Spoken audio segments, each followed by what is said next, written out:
The morning I entered Blackwood Forest for what I thought would be a routine deer hunt, I had no idea I'd be fighting for my life before sunset. My name is Marcus, and I've been hunting these Pennsylvania woods for over 20 years. I know every trail, every clearing, every fallen log that makes a good rest for a rifle shot. Or at least, I thought I did. It was November 15th, the third day of rifle season. The temperature had dropped to near freezing overnight, and a thin layer of frost crunched under my boots as I made my way along the familiar path toward my tree stand. The pre-dawn darkness felt different that morning, heavier somehow, like the forest itself was holding its breath. I'd been having strange dreams all week. Dreams of something watching me from between the trees, something that moved just outside my peripheral vision. My wife Sarah had mentioned I'd been talking in my sleep, muttering about yellow eyes and the smell of rot. I'd laughed it off, blamed it on preseason excitement, but now, alone in the woods with nothing but the sound of my own breathing, those dreams felt less like imagination and more like warning.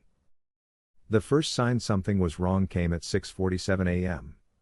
I know the exact time because I was checking my watch, waiting for legal shooting light, when I heard it, a sound that made my blood freeze in my veins. It started as a low growl, so deep I felt it in my chest more than heard it with my ears. But it wasn't coming from any animal I'd ever encountered in 20 years of hunting these woods. Bears grunt and huff. Coyotes yip and howl. Mountain lions scream like banshees. This was none of those things. This sound was intelligence wrapped in malice, a vocalization that seemed designed specifically to trigger every primal fear buried in human DNA. I was 15 feet up in my tree stand, a sturdy platform I'd built myself 3 seasons ago. From my elevated position, I had a clear view of the small meadow below where deer typically fed in the early morning hours. The growl had come from the tree line to my right, maybe 60 yards away. I slowly brought my rifle up, peering through the scope, scanning the shadows between the massive oak and pine trees. Nothing.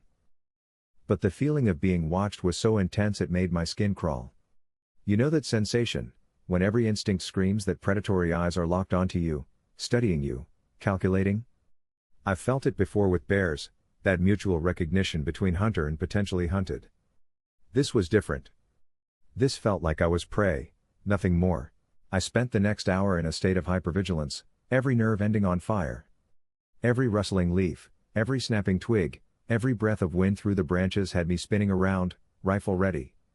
The normal sounds of the forest awakening, birdsong, squirrels chattering, the distant drumming of woodpeckers, were eerily absent. It was as if every living thing had evacuated the area, leaving me alone with whatever had made that sound. At 8:30 a.m., I made my first mistake.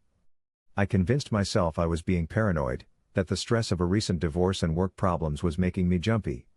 Against my better judgment, I climbed down from my stand to investigate the area where I'd heard the growl.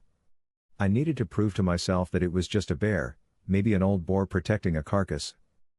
The moment my boots hit the ground, I knew I'd made a terrible error. The smell hit me first, a nauseating mixture of decay and musk, like roadkill left in the sun for weeks mixed with the sharp ammonia scent of predator urine. It was so strong I had to breathe through my mouth to keep from gagging. Following my nose, I found the source about 40 yards into the tree line. It was a deer, or what was left of one. A mature doe, probably 120 pounds when alive, now reduced to scattered bones and scraps of hide. But this wasn't a normal kill. Bears and coyotes leave recognizable feeding patterns. They consume meat systematically, leaving bones cracked open for marrow. This looked like the deer had been torn apart by something with immense strength and very little interest in actually eating it. The ribcage was crushed inward, as if something had grabbed the deer from above and squeezed until the bones shattered. Long gouges in nearby tree trunks suggested claws, but they were too wide, too deep to be from any animal I knew. Some of the marks were 8 feet off the ground. As I knelt to examine the remains more closely, that's when I noticed the tracks. I've tracked everything from rabbits to black bears through these woods. I know paw prints, hoof prints, and human boot prints. These were none of those things. The tracks were roughly the size of dinner plates, with what appeared to be 4 main digits ending in claw marks that gouged deep furrows in the soft earth. But the shape was all wrong, too elongated, with what looked like an opposable thumb. The stride length was over 6 feet. My hands were shaking as I pulled out my phone to take pictures. No signal, of course. Deep in Blackwood Forest, cell towers might as well not exist. The photos would have to wait until I got back to civilization, assuming I lived that long. That's when I heard the branch break behind me. I spun around, rifle up and ready, but saw nothing except the dense wall of trees and undergrowth. But something was there. I could feel its presence like electricity in the air before a thunderstorm. My breathing sounded unnaturally loud in the silence. "Hello?" I called out, immediately feeling foolish. Like whatever was out there was going to politely respond. Instead, I got another sound, a series of sharp clicks, almost like someone clacking their tongue against their teeth, but deeper, more resonant. The clicks came in groups of 3, with long pauses between each group. Click click click. Pause. Click click click. Pause. It was coming from multiple directions now. Panic started creeping up my spine like ice water. There was more than one of these things, and they were communicating. The clicking was a language, a way of coordinating, and I was surrounded. I started backing toward my tree stand, rifle sweeping left and right, trying to cover every shadow, every possible approach. The clicking followed me, always staying just out of sight but close enough that I knew they were tracking my every move. 60 yards had never felt so far. When I finally reached my tree, I climbed faster than I'd ever climbed before, scraping my knuckles raw against the bark in my haste to get off the ground. From my elevated position, I felt marginally safer, but only marginally. Those claw marks I'd seen were 8 feet high, which meant whatever made them could easily reach my 15-foot perch. For the next 2 hours, I waited. The clicking had stopped, but the feeling of being watched never went away. I found myself constantly scanning the tree line, looking for any sign of movement, any flash of color that didn't belong. My eyes began playing tricks on me, shadows seemed to shift when I wasn't looking directly at them, and I kept seeing movement in my peripheral vision that vanished when I turned my head.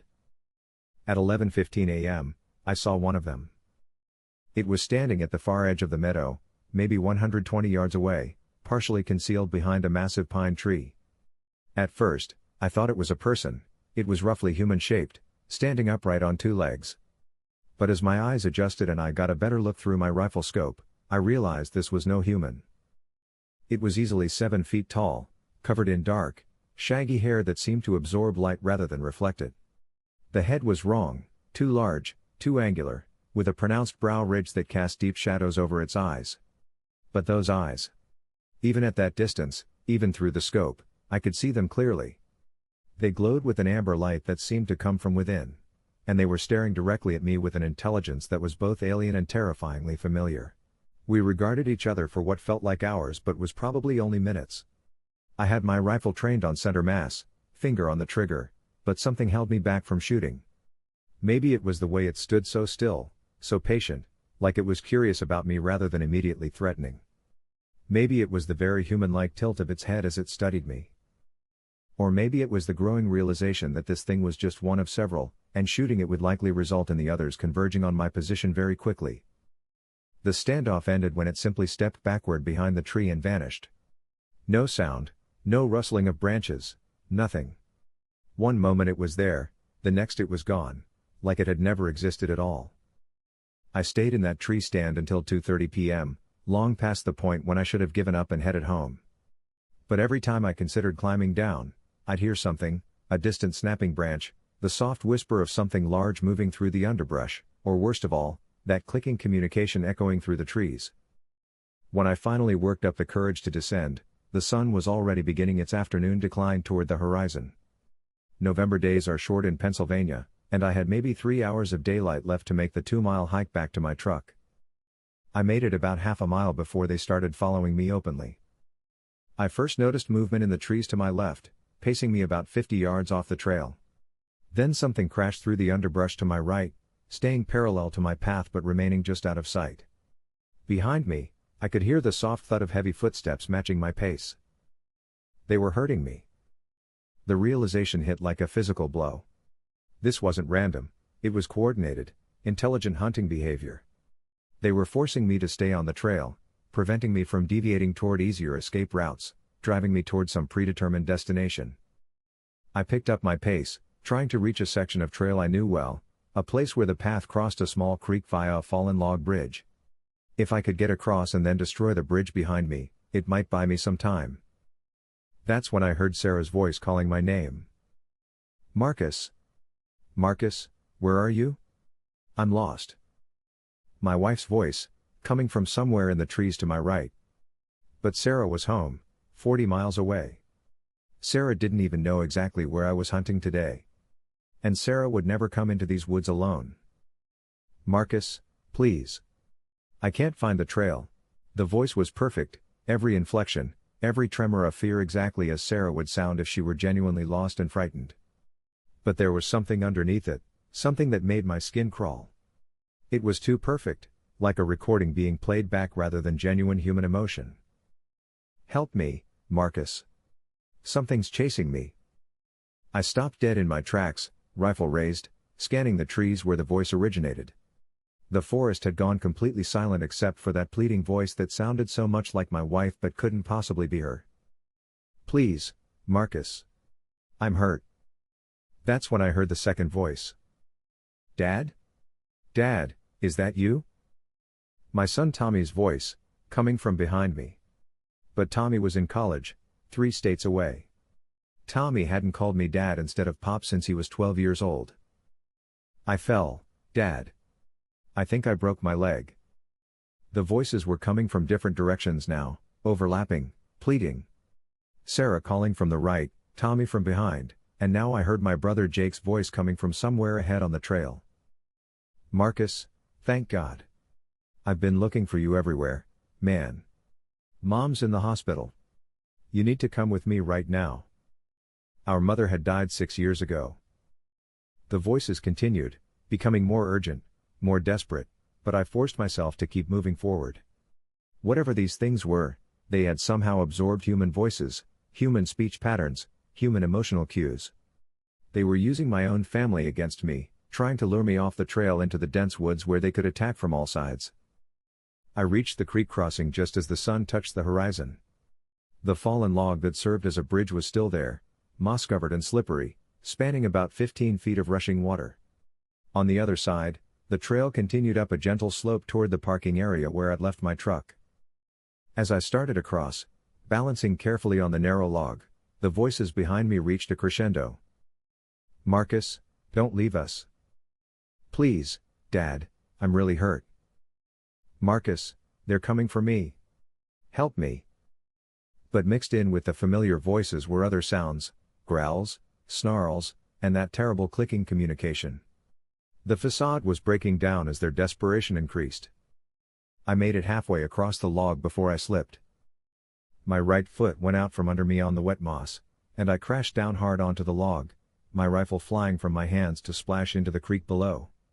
Pain shot through my ribs where I'd landed, and for a moment I couldn't breathe. Behind me, the forest exploded with sound. The fake human voices dissolved into roars of rage and frustration as whatever these creatures were realized their prey was escaping. Trees crashed, branches snapped, and the ground itself seemed to shake with the force of their approach.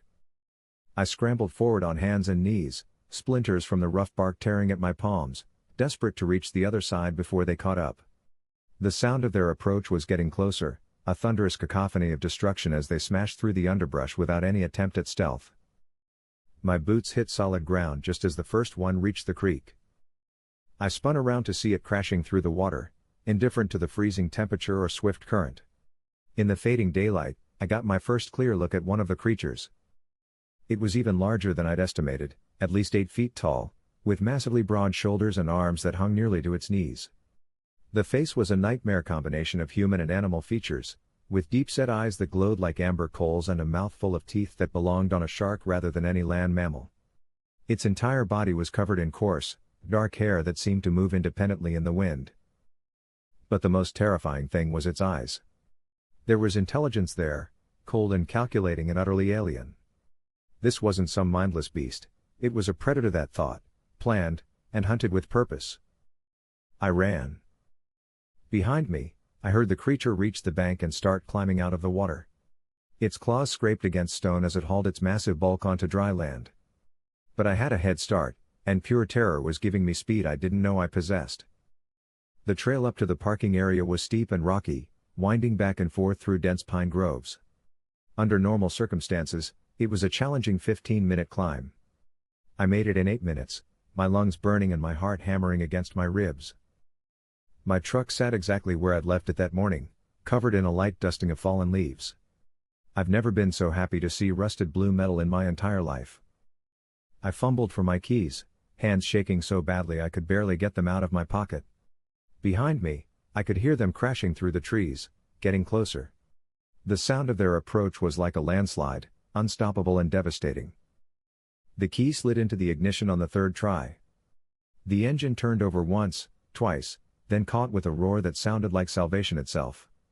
I threw it into reverse and gunned it backward out of the parking space, then spun the wheel and floored the accelerator down the narrow dirt road that led back to civilization. In my rearview mirror, I saw them emerge from the tree line just as I rounded the first curve. 3 of them, standing side by side in the parking area, watching my retreat with those terrible glowing eyes. They made no attempt to follow once I was in the vehicle, they knew they couldn't catch a truck on an open road. But the look in their eyes promised this wasn't over. I drove straight to the state police barracks in town, but what was I going to tell them? That I'd been stalked through the woods by unknown creatures that could mimic human voices? That there were monsters in Blackwood Forest that stood 8 feet tall and had glowing eyes? Instead, I filed a report about hearing strange animal sounds and finding unusual tracks. I mentioned the destroyed deer carcass and suggested they might want to warn other hunters about possible dangerous wildlife in the area. The desk sergeant took notes with the bored expression of someone who'd heard similar stories before. Probably a bear, sir. They can get pretty aggressive this time of year, stocking up for winter. We'll send someone out to take a look. I never heard back from them. That was 3 weeks ago. I haven't been back to Blackwood Forest, and I'm not sure I ever will. But the dreams have gotten worse. Every night, I see those amber eyes staring at me through my bedroom window. I hear that terrible clicking communication echoing through my house in the dark hours before dawn. And yesterday, Sarah found tracks in our backyard. They were partially melted by the morning sun, but still clearly visible in the soft earth near our back fence. The same dinner plate-sized prints I'd seen in the forest, with those elongated digits and deep claw marks. They know where I live now. I've been researching everything I can find about similar encounters. The internet is full of stories from hunters, hikers, and campers who've had experiences with creatures that don't fit any known animal classification.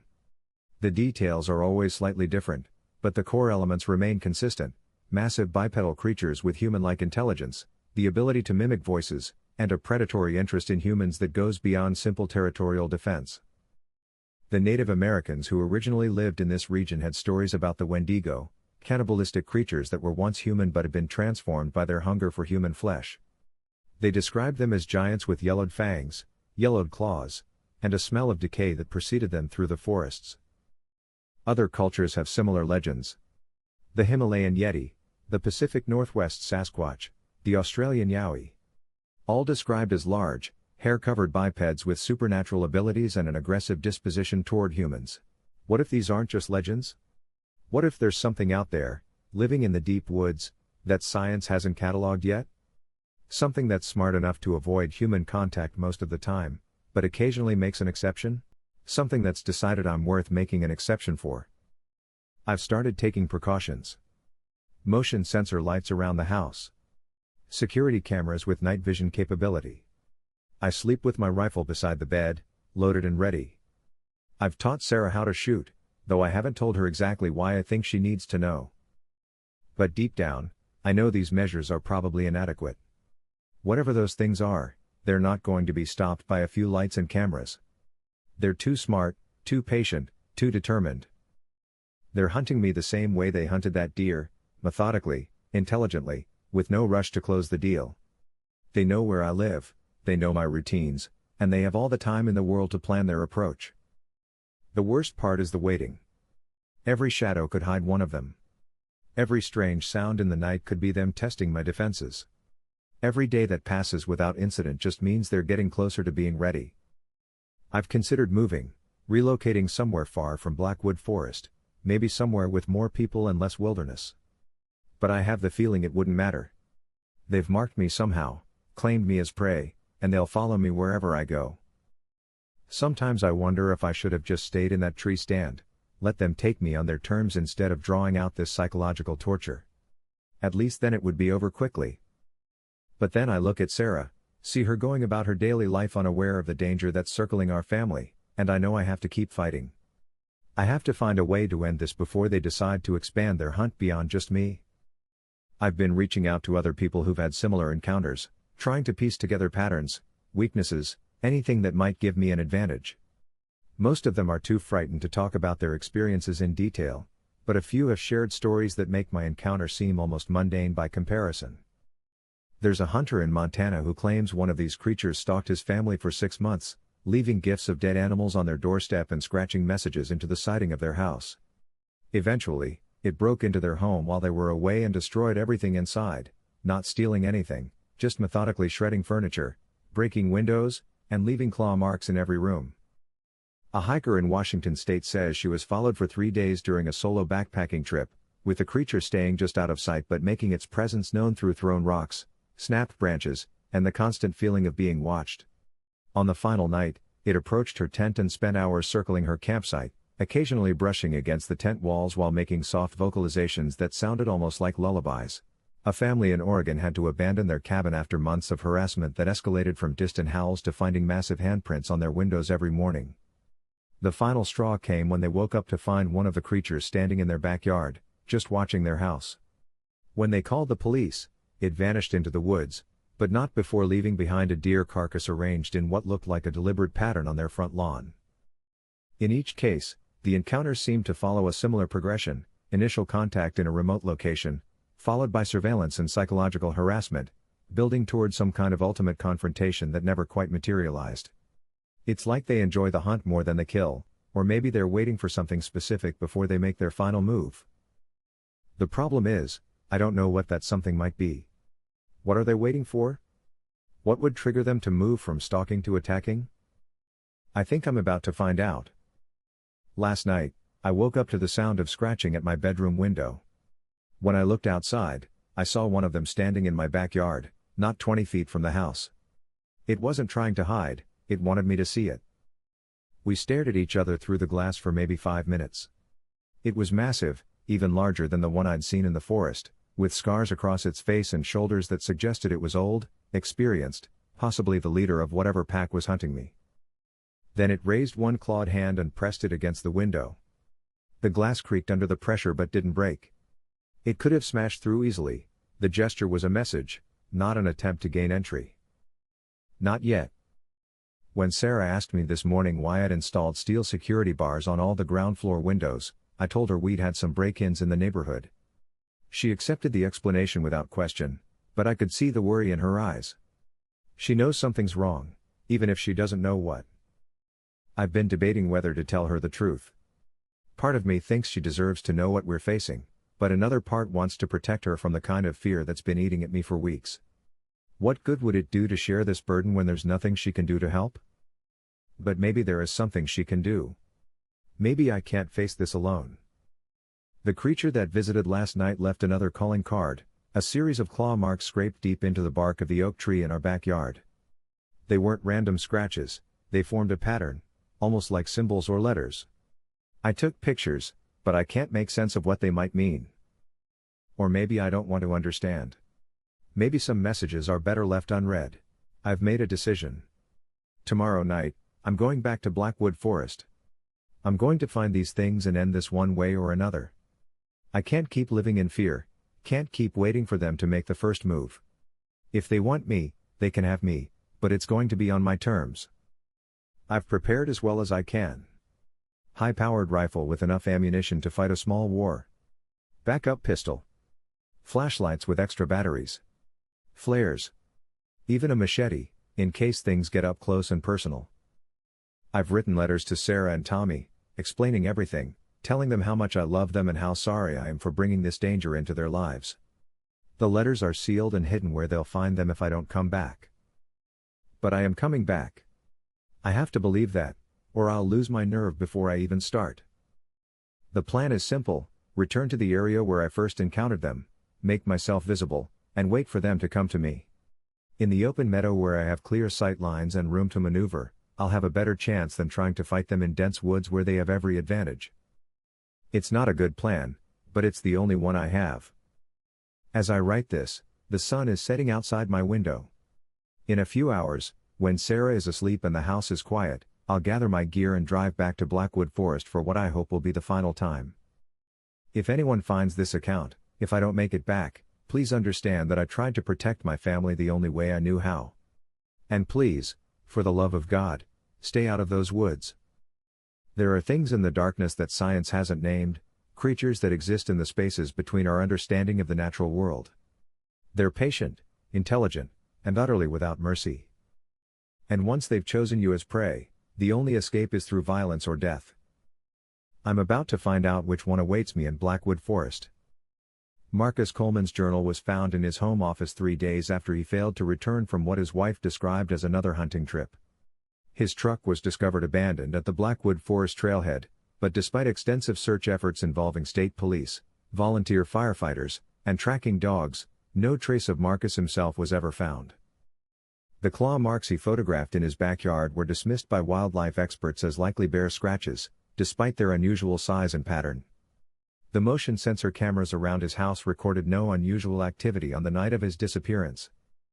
Sarah Coleman moved out of state 6 months later, telling neighbors she could no longer bear to live so close to the woods where her husband vanished. She declined to be interviewed for this account. Blackwood Forest remains open to hunters and hikers, though local authorities have noted an unusual number of reports involving strange animal sounds and unusual tracks in the area since Marcus's disappearance. These reports are typically dismissed as misidentification of known wildlife. The forest keeps its secrets well. Hey everyone, thanks so much for listening. If you enjoyed the video, please hit that like and subscribe button, and then share with your friends.